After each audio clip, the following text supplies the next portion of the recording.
The one photograph up there right now is of me just before this helmet fell off my head and changed my world forever.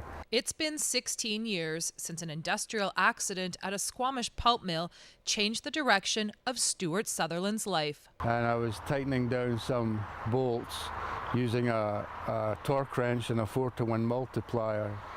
But when I had maximum strain on it, or torque, the device let go and I was propelled backwards.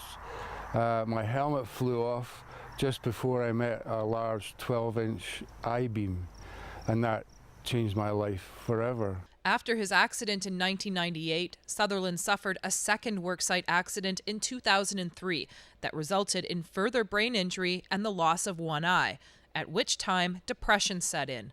But then Stewart discovered a therapy that worked in a place he was unfamiliar with, that being the world of art. Well, before the accident, I was a construction millwright, and a lot of my equipment and tools in the shop were related to that particular industry, which basically it's a metal-driven industry.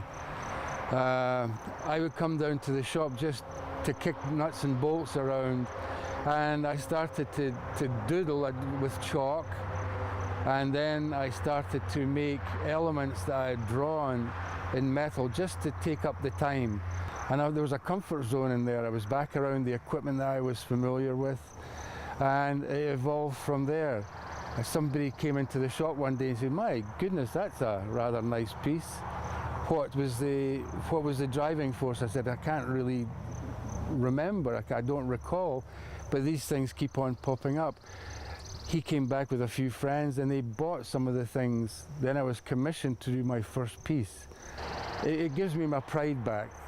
There's not a lot of money to be made at it, but it keeps me occupied, it keeps me busy, and as long as my mind isn't thinking of nada, the depression seems to be off in the woods somewhere. The millwright turned metalsmith uses his creations to channel positive energy, turning out unique shapes and styles that reflect his vibrant spirit. I smile a lot when I'm doing my artwork, and especially, I used to take offense at people saying an artist, but there's so many people over the years have commented on it. I just accept that I'm no longer the millwright, I'm an artist, and I don't mind it at all, especially when people come here to get something that's specific to me. It makes me feel good, and I tend to forget about the nasty parts of the illness. Right. For Go Kootenays in Thrums, I'm Christina Krichkowski.